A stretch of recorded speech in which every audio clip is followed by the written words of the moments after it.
Ser mulher, a cada dia mais, quando a gente vai percebendo o que isso significa na sociedade, a gente vai compreendendo todas as opressões, as estruturais que acontecem com a gente, tanto as mínimas quanto as mais chocantes.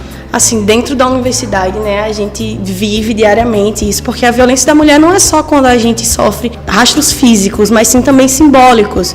Porque assédio a gente faz entender que a gente sofre diariamente, desde quando a gente passa na rua, leva cantada, quando a gente tem que mudar o lado da calçada porque tem medo de passar no meio de um grupinho de homens que tá ali conversando e a gente sabe que vai soltar piada pra gente, né? Mas assim, o psicológico fica sempre alterado, entendeu? Porque a gente não quer passar por aquilo e a gente não pede pra passar por isso todos os dias. O que eu já passei é o que eu acho que a maioria das mulheres já passa, né? Às vezes você tá passando na rua e alguém fica assoviando e tal. É um pouco constrangedor, assim, você se sente um pouco acuada, né? Você fica com medo se vai acontecer alguma coisa, se alguém vai passar disso, né? Eu acho que o assédio ele começa desde daquele olhar invasivo até milhões de coisas, então, mas aquele olhar já é assédio, sabe? Aquela piadinha na rua. Assédio, eu creio que seja você realizar com a pessoa qualquer ação que a constranja, que faça com que ela se sinta constrangida ou que ela não goste. E isso já aconteceu com amigas minhas. Ela tá passando na rua e um homem, sei lá, se achar no direito de assoviar pra ela e ficar gritando coisas assim que constrangem a pessoa. Atualmente eu sou doutoranda na antropologia social na Universidade de Brasília e até chegar nesse lugar, né, de uma formação mais avançada, eu passei por graduação, mestrado e etc. E dentro desses lugares, principalmente em relações de trabalho acadêmico, que você encontra homens, professores, coordenadores de pesquisa, que fazem um uso completamente machista, né, dos seus lugares para rebaixar, desqualificar, ranquear de forma pejorativa, negativa. Já tive várias amigas que andam de saia, etc., mini saia, etc. E homens assim na rua ficam falando, assobiando, que assobiar é uma forma de assédio. Isso não... Dentro da UFRN até hoje ainda não, mas isso não significa que a gente não tenha medo quando está à noite aqui no campus ou se preocupar com a roupa que a gente vem vestindo. A gente chega aqui e a gente acredita que as pessoas têm uma mente mais aberta para as coisas, sabe? E aqui dentro eu já passei com professores que, em uma apresentação de trabalho, ele pediu para eu vestir roupas mais longas porque as pessoas poderiam prestar atenção mais nas minhas roupas no que eu estava dizendo. E para mim isso foi uma violência simbólica absurda, né? Porque ele estava associando a minha capacidade intelectual ao que eu estava vestindo. Eu acho que cada um veste o que quer e isso não é motivo pra ninguém mexer com a outra pessoa, sabe? Roupa curta não tá dizendo que você pode chegar e tocar nela, que você pode falar qualquer coisa. É só uma roupa. Eu acho que cada um tem a liberdade de vestir o que quer.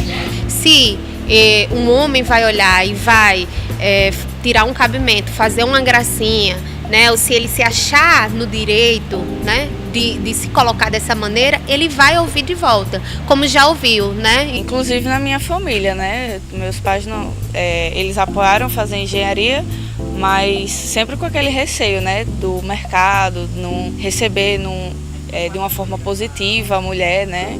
Como é muito comum também se apropriar, né? Fazer sequestrar ideias que são de mulheres, né, que vai fazer pesquisa de campo, botar o pé lá, fazer entrevista, fazer pesquisa, fazer análise teórica, você apresenta um relatório e um coordenador se acha no direito de sequestrar suas ideias e apresentar como se fosse uma grande originalidade dele.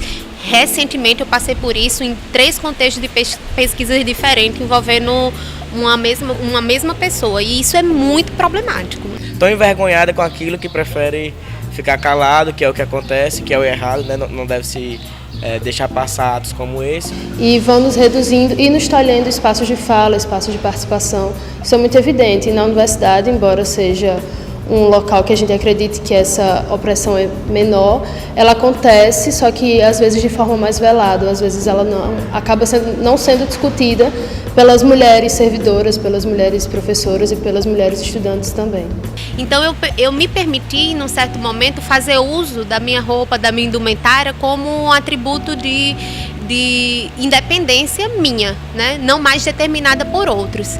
Desde cedo eu sofri quando eu ia assumir a vaga do meu pai, que era funcionário federal na Fundação Nacional, e eu fui cantada pelo chefe: você vai assumir o cargo, agora a gente tem que dar uma volta.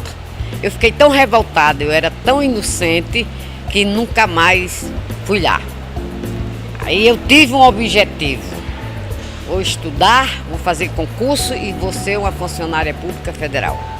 Acho que até dentro da família, sabe? Às vezes mãe ou tia sempre diz, não vá com essa roupa. Às vezes até mesmo para a universidade, minha mãe já brigou bastante, assim, quando eu queria vir de shorts por causa do calor, por causa de um milhão de coisas. E coisas informais que às vezes eu venho fazer aqui, não é nem aula. Aí, assim, essa privação dentro da família também é muito chata. Aqui, né, em Natal, por exemplo, faz muito calor, mas eu venho de calça todos os dias para o FRN, já para evitar esse tipo de coisa. E até porque no meu em CIT, né, a maioria são homens, então evitando olhares e até dos próprios professores, que eles têm um olhar preconceituoso, né? Porque também a maioria são homens. Não é porque ela não queira que eu ande de short, é para diminuir pelo menos essa sensação desses olhares ruins, entendeu? A pessoa pode usar o que quiser, como quiser, ela tem que ser respeitada dentro do seu espaço. Na rua é uma coisa constante, né? A gente passa nas obras da UFRN e fora, a gente tem medo, né? Porque enquanto um homem tem medo de ser assaltado, a gente tem medo de ser estuprada o tempo todo. Então, o maior alívio é quando você vira para trás no beco escuro e encontra uma mulher, de fato. Porque você sabe que o risco de sofrer uma violência é muito menor. Por exemplo, eu sou uma pessoa que não gosta de usar sutiã, um exemplo. E diversas foram as vezes que eu pensei 2 vezes antes de pegar um ônibus e repensei a roupa que eu tava, ou pelo tamanho de short que eu tava. E assim, o medo, ser mulher é um medo constante, né? Nunca é um processo simples, né? Você passar por uma opressão e você aprender a lidar com ela. Uma vez eu passei perto de uma feira livre que, tipo, o cara me chamou de linda, não sei o quê, e tipo, até me acompanhou por um pedaço do caminho, só que eu apreciei o passo. Foi uma coisa assim, bem triste.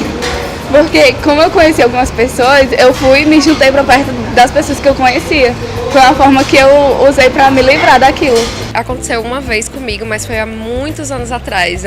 Acho que eu tinha, sei lá, uns 14 anos e eu tava indo pra academia.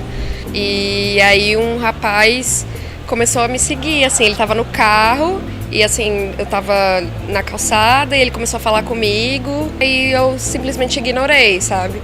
Ele ficou um tempinho seguindo e tal, mas eu acho que naquele tempo eu não tinha tanta, como eu era muito nova, eu não tinha tanta noção do que podia acontecer, né?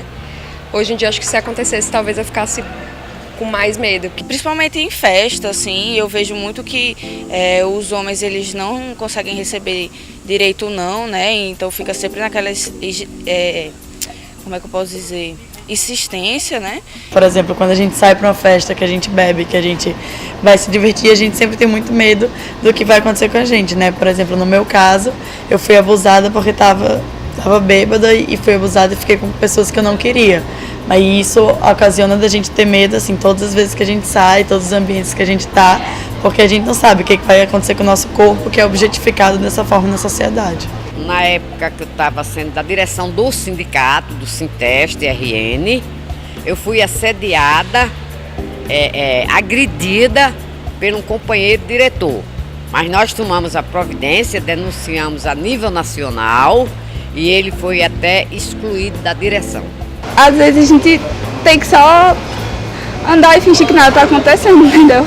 Eu tento ignorar, na verdade, porque eu tenho medo de, às vezes, falar alguma coisa e a resposta ser de forma violenta, assim. Eu tento combater isso, só que é em vão, sabe? As pessoas, elas tratam isso como chacota.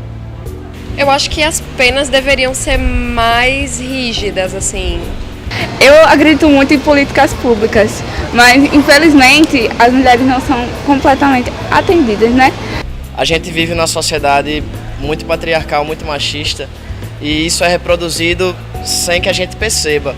Precisa fazer um exercício diário para que isso deixe de acontecer, sabe? Precisamos de ter uma lei mais forte, mais segura, para defender a parte mais fraca, que é a mulher. Não é temer, é correr atrás, denunciar, registrar. Agora, muitas mulheres se omitem, né?